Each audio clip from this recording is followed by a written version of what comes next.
আমরা যখন খাবার খাবো, যে খাবারগুলো খেতে আল্লাহ নিষেধ করেছেন, তাহলে দুটো প্রবলেম। একটা হচ্ছে আমরা রোগী হচ্ছি, আর ওদিকে আল্লাহ আমাদের উপর অসন্তুষ্ট হচ্ছেন। তাহলে রোজাতে আমরা কোনো খাবারই গ্রহণ করি না। রোজার মাধ্যমে আমার কোষের পবিত্রতা হয়, আত্মারও পবিত্রতা হয়, আল্লাহও খুশি হন যে আমি কোনো পানাহার থেকে সম্পূর্ণরূপে বিরত আছি। আমি না কোনো পান করছি, না কোনো খাবার গ্রহণ করছি।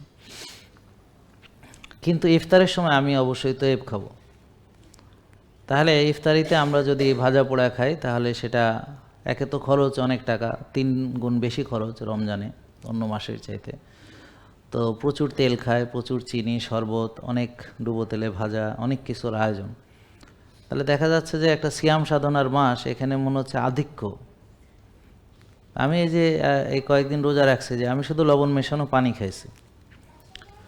তো অনেকেই বলে যে আমাদের ফলো করতে কোটি কোটি টাকার প্রয়োজন। তা আমরা সারাদিন কিছুই খাইলাম না, পানি খাইয়ে ইফতার করলাম, পানি খাইয়া সারি করলাম, তো খরচটা হইল কোন জায়গা দিয়ে?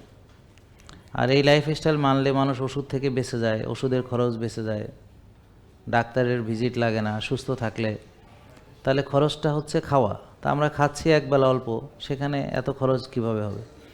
যারা একদম গরিব তারাও এটা মানতে পারবে, সে শুধু একটু সরিষার তেল দিয়ে সবজি, ডিম, মাছ বা যেটা খাবার খাবে, একটু হলুদ খাবে, একটু নারকেলের তেল, শেষ। আর স্বাভাবিকভাবে তো মানুষ অনেকবার খায়, বিশেষ করে ডায়াবেটিস রোগী খায় 6 বেলা। তো যে 6 বেলা খাইতে পারে, সে তো একবেলা চমৎকারভাবে খাইতে পারবে।